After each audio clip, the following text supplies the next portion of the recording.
This morning in court, the judge interrupted the prosecutor to say, "Court understands the cut and thrust of cross-examination, but the court will not countenance a lack of respect." The expert witness on the stand maintained her composure. The prosecution escalated. Finally, the judge stopped everything and ordered an unscheduled, unexpected recess. The judge said, "This is becoming unhinged." I'm going to tell you about it. This morning's witness was Professor Elizabeth Loftus. She specializes in human memory. She's definitely highly qualified. She has a PhD, she's a distinguished professor, and she's recognized around the world. The prosecution didn't go after her qualifications because they couldn't.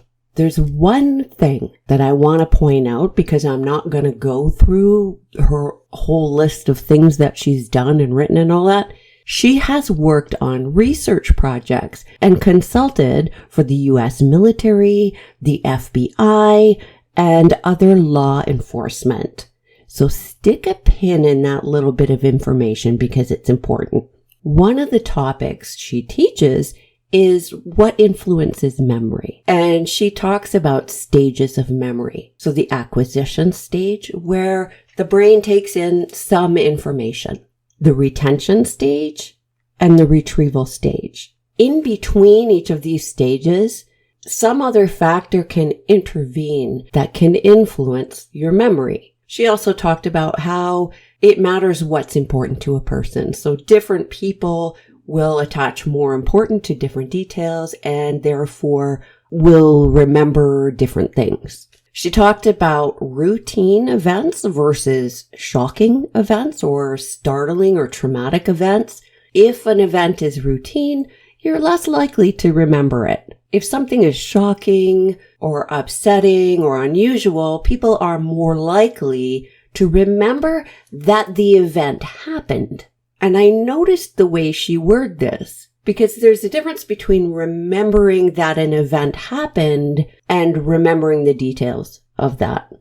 To prepare for today's testimony, she reviewed the interviews of Michelle Troconis. She reviewed the media coverage about the case, and she reviewed legal documents. But really, all of her testimony ended up being more educational. It was very interesting. I encourage you to go watch the whole thing if you haven't seen it. She talked about post-event suggestion and how information coming in, and it doesn't have to be something that is done on purpose, information coming in after an event, whether that information is true or not true, can affect how the person remembers and how they report that memory back. And this is why we separate witnesses at a crime scene. So if you are involved in something where you're a witness and, I don't know, say you're with your friend and you guys see something, if the police separate you, you know that's good practice.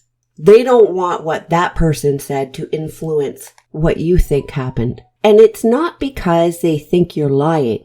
It's because they don't want anything tainted. The expert testified that leading questions will change memory or can change memory. She said people will adopt a suggestion of a fact or detail as their own memory. And again, it's not that they're lying. They come to believe that thing. And she gave an example of people showing people a video of a car accident, and in one group of people, they just ask what happened. And in another group, they say, did the person run the stop sign? That sort of thing. Even if there's no stop sign and it's really a yield sign, people who were given the leading question will assert that they remember a stop sign.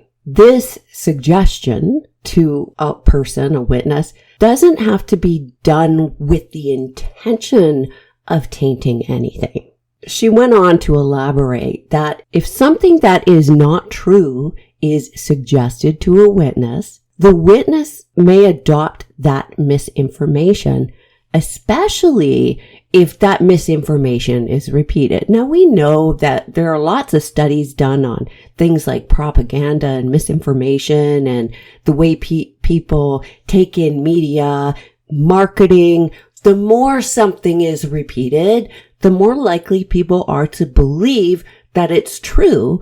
Even highly educated people, even people who actually know the thing isn't true, will eventually come to believe it if it's repeated enough.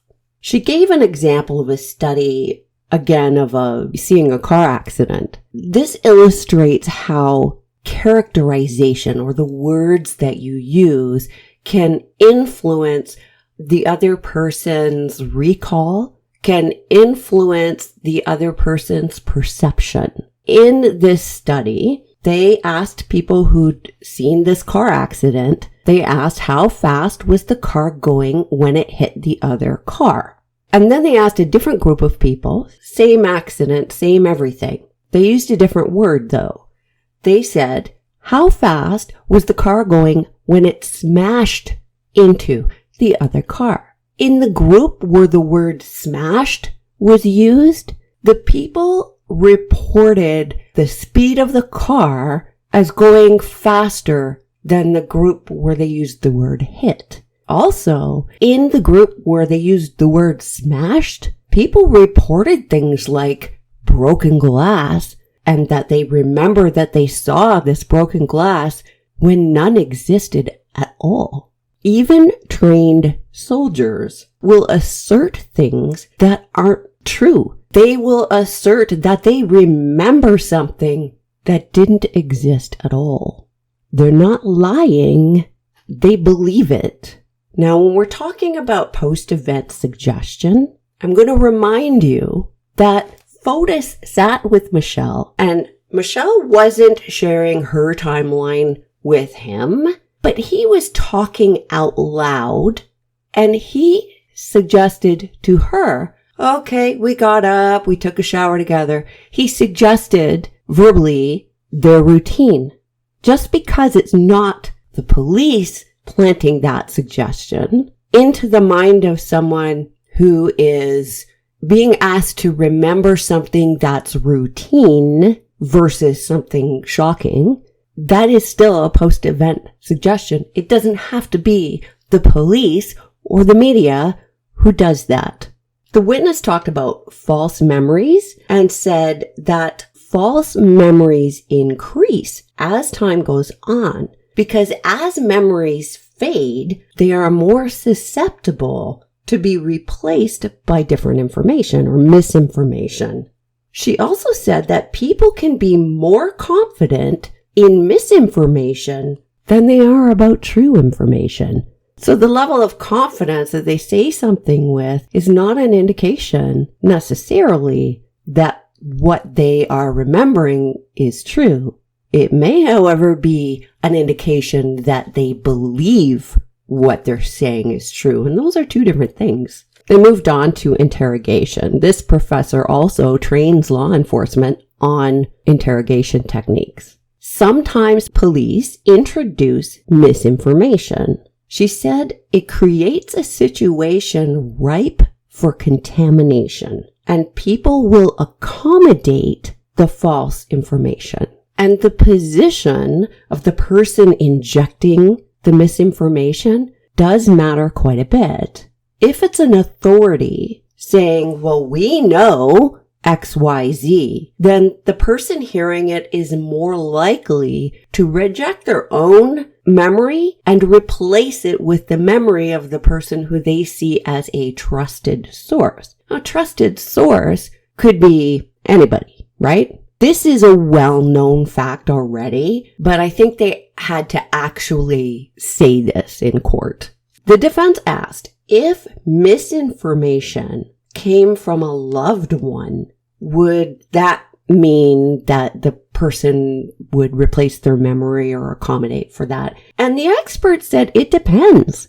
If the person feels that they're being manipulated, they're going to resist that. So it's not a matter of whether or not the person's a family member or something. It's a matter of whether or not they're a trusted source. And they brought up a study on timelines. Go figure. They had people write down a timeline of what they did. I can't remember whether it was a few days ago or last week, something like that. Pick a day, you're writing out a timeline and everything you remember on this timeline. So the people did that. Then they asked them to go back and look for evidence and prove that what they wrote on their timeline was true. Half of the people in the study ended up changing their stories because what they thought was true and what they wrote down on their timelines, they discovered was not true at all.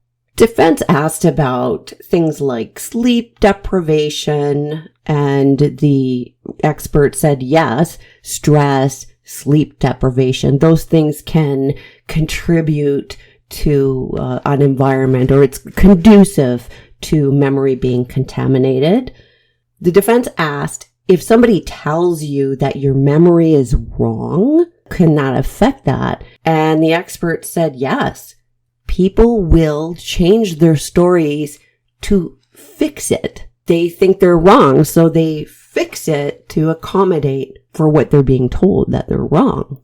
She was asked if more or less education had an impact on memory, and she said there is somewhat of a correlation between a higher education or higher intelligence and how good a person's memory is. She made sure to say that she's using the word somewhat, because even though more educated people are a little more resistant, even highly educated people have false memories. The expert talked about how people pay attention to different details, so people do remember things differently. Yesterday, during testimony of the witnesses who were at Fotis and Michelle's for dinner, I found it interesting that one person said that for dinner they had chicken, another person said they had steak, and another person said they had grilled meats. 3 different statements there. Are any of those people lying? No, they're not. They're just remembering differently. They went on to implanted memories, and there have been studies done on this. The expert said that memory starts to fade, and she gives an example of being told somebody's name at a party, and then, 2 minutes later, you've forgotten what their name is. Over days, memory fades further. So in the first place, you're only remembering the details that seem important to you. Mundane or routine things aren't remembered as well as something that is shocking, and the memory begins to fade almost right away. And the longer that goes on, the more it fades. And the more it fades, the more susceptible it is to being replaced by something else, such as misinformation. So it doesn't mean the person's lying. The expert testified that post-event conversation will impact memories, of course. Media coverage can lead witnesses to have changes in their memory. And again, it's back to being given information and thinking you're wrong, or filling in gaps, all kinds of things. So media has an impact. Researchers have seen people recall an event in rich detail that never happened. But the person telling the story, recounting this event or experience they had, honestly believes that they had this experience. They even have an emotion attached to it. And sometimes they even add extra details that the researchers didn't implant. And these implanted memories came through the power of suggestion alone. So it's not even like there was some trauma or pressure accompanying that. She was asked, can you tell a real memory from an implanted memory? And she says you really can't, because the person really believes it. And here we get back to this concept of credibility versus reliability. You can have witnesses that are credible, meaning they're telling you what they honestly believe is true, but they're wrong. When they talked about being told information that wasn't true, The expert was questioned as to whether this research was done in children or adults. And she said there has been research done in children, but her area is with adults. That's the majority of her research. So what she is testifying to all pertains to adults. And she said she's talking about adults who normally have good memories, who are normal, healthy people. The judge said he had some questions too. He asked, can somebody forcibly forget? So push a memory away and force themselves to forget about that thing. And she said, well, people can distract themselves or push it away, and that act can weaken a memory, but really it's replaced by something else. So the memory is replaced by misinformation. The judge asked, well, can somebody have a dream about an event and think that's a memory? And the witness said, she called this source confusion, where somebody has a dream and says, gosh, I can't remember whether I dreamed that or whether I'm remembering that. So that's called source confusion. And she talked about if something's playing on your mind or if something's bothering you, it's natural for that material to enter into your dreams at night. On cross-examination, the prosecution got into her fees. I mean, you expect that, right? I want to say something about fees. As somebody who has been paid fees to go do work like this, when you go to work, you get paid, yeah? And whether you're a contractor or a housekeeper or somebody that does some other per diem work, you get paid. So why shouldn't an expert get paid for their time and expertise? Anyway, he's pointing out how since the beginning of her career, now we're talking decades, okay, that her fees have gone up. Of course they've gone up. Over 30 years or more, of course they've gone up. I would hope so. He got into how much are you billing the defense and all of this. It was kind of ridiculous. The prosecution asked, were you told that Michelle gave an inconsistent statement? And she couldn't recall if she was actually told that. And she said, well, I could see for myself. She reviewed the interviews. She'd spoken with the defense 4 or 5 times. Then he asked her, are you neutral? She says, yes. And he says to her, well, as a scientist, you would agree you should not be an advocate, correct? And when he did this, I thought I was just waiting for the conflation to start coming in. The role of an advocate is completely different than the role of a scientist. And you can have an opinion about something and not be an advocate. Or you can testify to something and it happens to support one side or the other, doesn't mean that you've taken on the role of an advocate. You may be seen as an advocate. You may even see yourself as, well, I guess my information is advocating for this side this time. So that's a whole different conversation. The prosecution referred back to a book that she wrote in 1991 called Witness for the Defense. He demanded she recall the subtitle of the book, and she couldn't, so he had to show her a picture of the book cover and get her to read the subtitle. And the subtitle was The Accused, the Eyewitness, and the Memory Expert Who Puts Memory on Trial. And putting memory on trial is to point out issues with memory. It doesn't mean that you favor a side. And the other thing here is a book title or a book subtitle is not a scientific statement. Book titles are editorial and marketing decisions, not scientific ones. The prosecution made her read a paragraph or a sentence from her book from 1991. And this is the sentence. If I believe in the person's innocence with all my heart and soul, I can't help but become an advocate of sorts.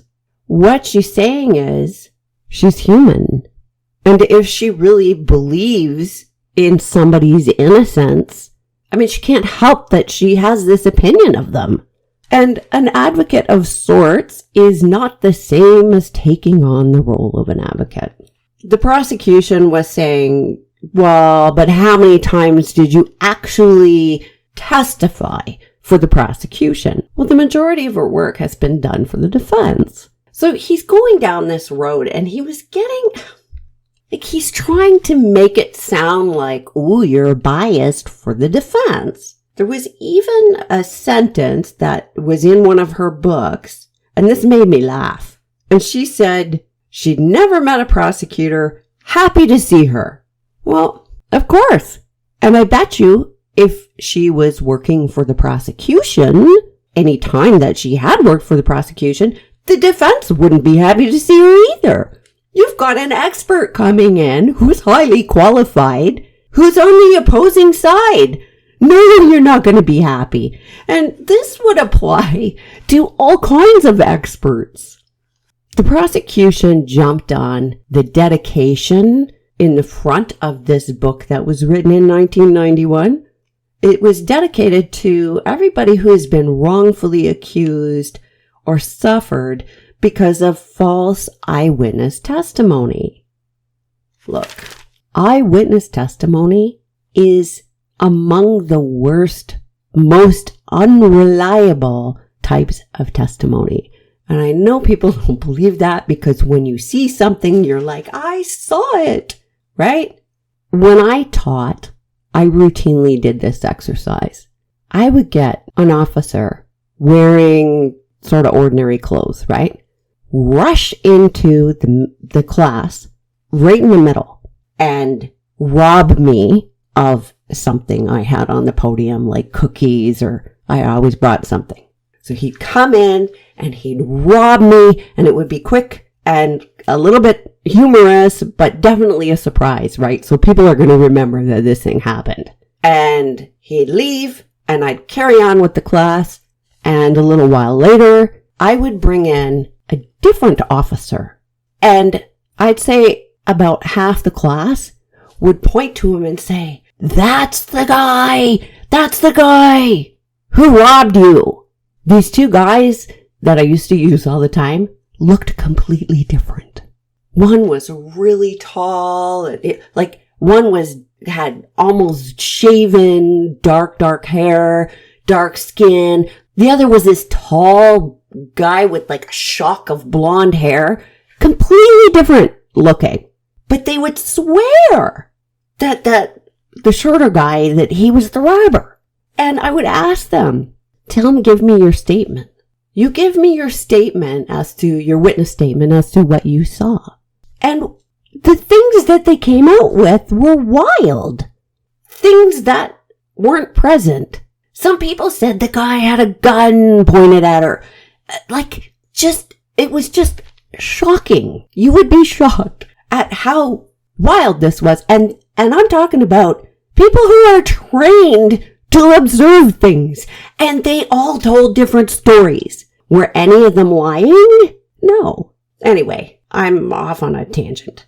So the dedication is to anyone who's been wrongfully convicted based on faulty eyewitness testimony. And the prosecution does this. And I think this actually does a disservice to victims. The prosecution says, well, are there any notes in here?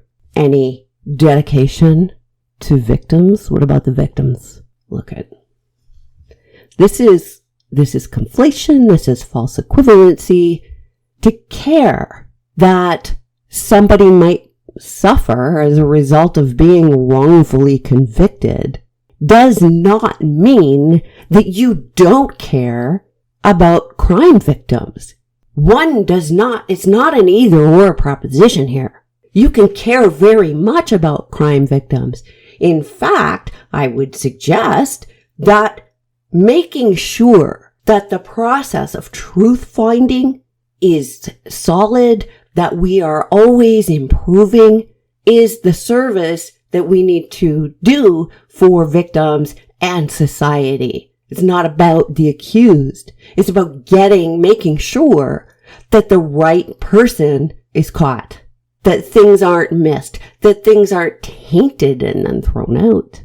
So justice for a victim does not require injustice for somebody else.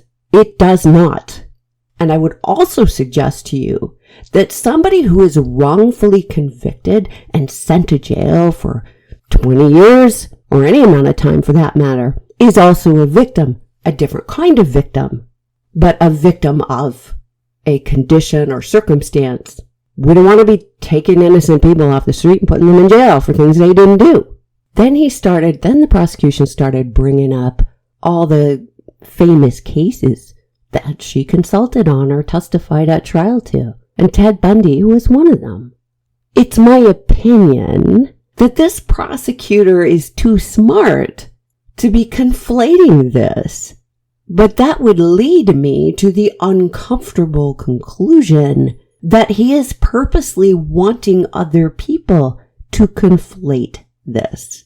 So neither conclusion is good here. You can educate or clarify. That does not mean that you are on the side of a killer. You can point to something and say, this is how this thing works. If a defense lawyer takes that and it happens to support their case, well, that doesn't mean that you're on the side of serial killers. It doesn't mean you like them. It doesn't mean you're pro-crime, right? So the prosecution keeps going down this list of infamous, horrible people whose cases that she either worked on or consulted on, where the defense lawyer would call and ask her opinion or get her to testify like what we're seeing here. Well, she's testifying about scientific research on memory. She's not testifying that Ted Bundy is a nice guy. And this whole thing, in addition to serving to get people to conflate the issues, the prosecutor is attaching this witness to horrible people in the minds of those listening. So that will be the mental association. The prosecution's going on and on with this. And the judge got frustrated and said, look, I understand, that's when he said, I understand the cut and thrust of cross-examination, but the court won't countenance a lack of respect. Well, he kept going. It got worse. At one point, he asked a simple sounding question, but the answer, and I think he did this on purpose, the answer would have required a very complex, nuanced answer. The prosecutor was really, I think, playing dirty pool here throughout this. The witness kept her composure. At times, she even almost smiled, like you're kidding me. Really? You want to play this game with me? And other times, she looked a little bit confused, like, what the heck? Where are you going, right? Finally, the judge just interrupted and said that we're taking a recess. Things are becoming unhinged. Recess. So they'd already had their recess. So this was unscheduled. He was not happy. So that was it. The audio shut down. The cameras went away and everybody left. So I don't know what happened behind closed doors, but when the prosecution came back, the tenor was a little bit different. He was still tough, but there was less dirty pool going on. The prosecution asked specifically about a paper she wrote involving research with soldiers on how misinformation can influence memory. And the prosecution pointed out that in this particular study, the method of interrogation was very aggressive, and she agreed, yes, it was. And he pointed out that in this study, sometimes like these soldiers were allowed to be slapped or punched. And she said, yes, the whole point was to teach them, help them survive if they're ever captured as prisoners of war. And they would need to expect that this is the sort of things can happen. So the prosecution says, well, but was the defendant in this case slapped? Did you see that? And she said no. Was she punched? No. So he's made his point. The problem is he's picking one thing and ignoring the totality of everything else. And he's done this throughout. It's one thing to drive your point home. Okay, that's fair. But to cherry pick is another thing. The prosecution asks questions specific to the accused. But this witness did not testify specific to the accused. The prosecution is actually opening the door here. He keeps pressing her. And her answer, did you know this? Did you know that about the accused? And she says, it would not have changed what I testified about. Yeah, because they're trying to make one thing into this thing. And it doesn't go. So this goes on where he keeps doing this and she keeps saying, no, that wouldn't have changed what I testified to. So he's like trying to find something to get her to say, oh, actually, that might change something. He asks her if she's aware that sometimes people lie when they're being accused of something. She says, yes, witnesses can lie. He asks about Michelle's June 1st interview. Again, opening the door here. He asked about the shower and said, well, did the police suggest to her that Fotis and Michelle took a shower together? And the answer is no. And I get his point, but he is purposely missing a point. And the point is not that it has to be the police who say it, or that we have to blame somebody for that intervening factor that might affect memory, that post-event suggestion.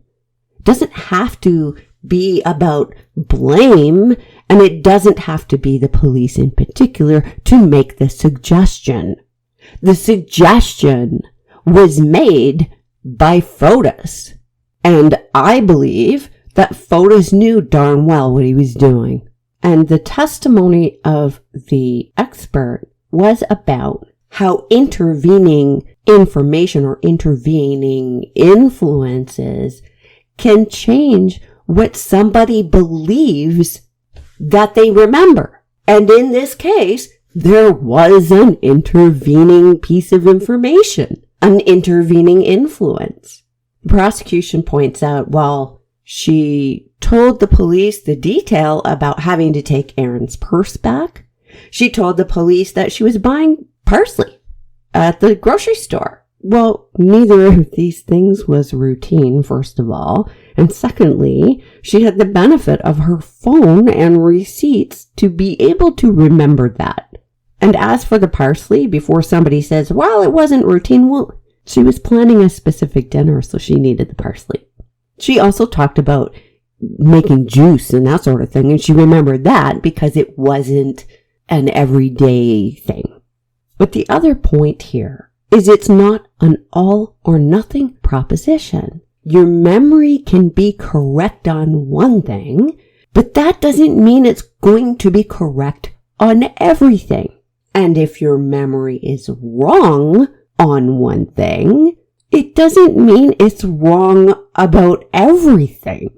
And all of you sitting there, even without going to university for this, you know that. And you'll see sometimes, you see lawyers do this to a witness on the stand. A witness will say, well, I don't recall, or I don't remember that. And the lawyer will say, okay, well, you don't remember this, you don't remember that, you don't remember this. So how do you know you're not forgetting about this? It's a game. They talked about central versus peripheral details. And the prosecution gave the example of, okay, going to the grocery store might be a central detail, whereas buying parsley, so a specific item you bought at the grocery store, is not a central detail. It would be a peripheral detail. And the expert said, actually, it depends. It depends on the importance of that thing to the person. So going to the grocery store might not be a central detail. Or buying parsley because you have a very specific recipe you want to try or something, that might be a central detail. So it depends on the importance of the thing to the person. And if you look back at Michelle's, all the things that she says, she talks about picking up and dropping off her daughter, doing something for her daughter for school, this sort of thing. So you can tell what's important to her. And when you do an interview, that is one of the things, that's one of the reasons why you just let them talk. You get a baseline. But what you're also getting is you're hearing what's important to that person.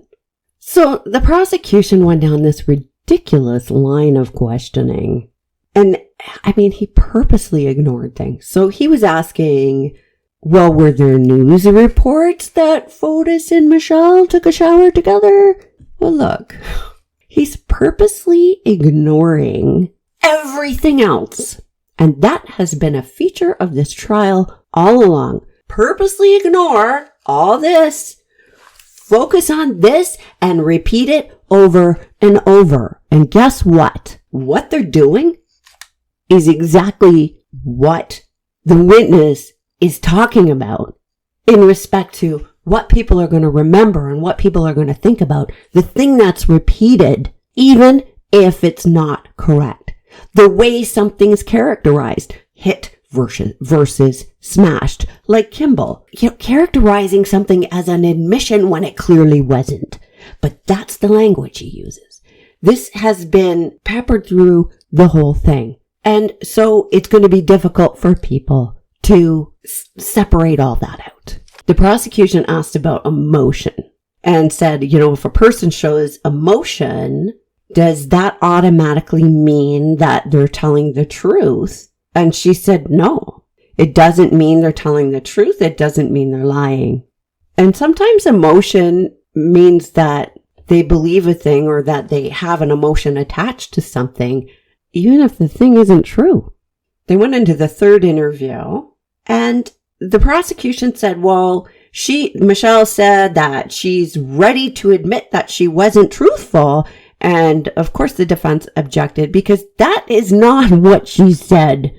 Michelle clearly said she made a mistake and clearly said, I wouldn't call that a lie. The expert ended up saying it would not change anything about her earlier testimony. Look, the science is the science. The research is the research.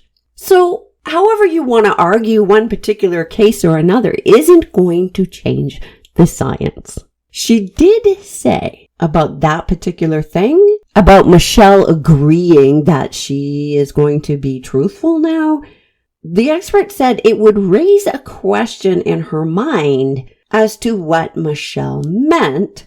Specifically, if Michelle thinks that she hadn't been accurate or if Michelle thinks that she lied, and that would be an important distinction.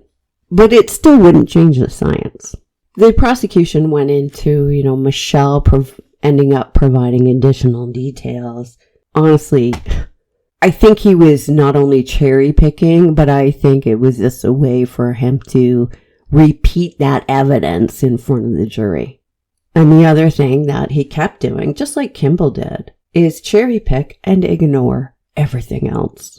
And the witness, after everything he's saying, her answer is, it would not have changed my testimony in any way. It's basically, I gave you the science.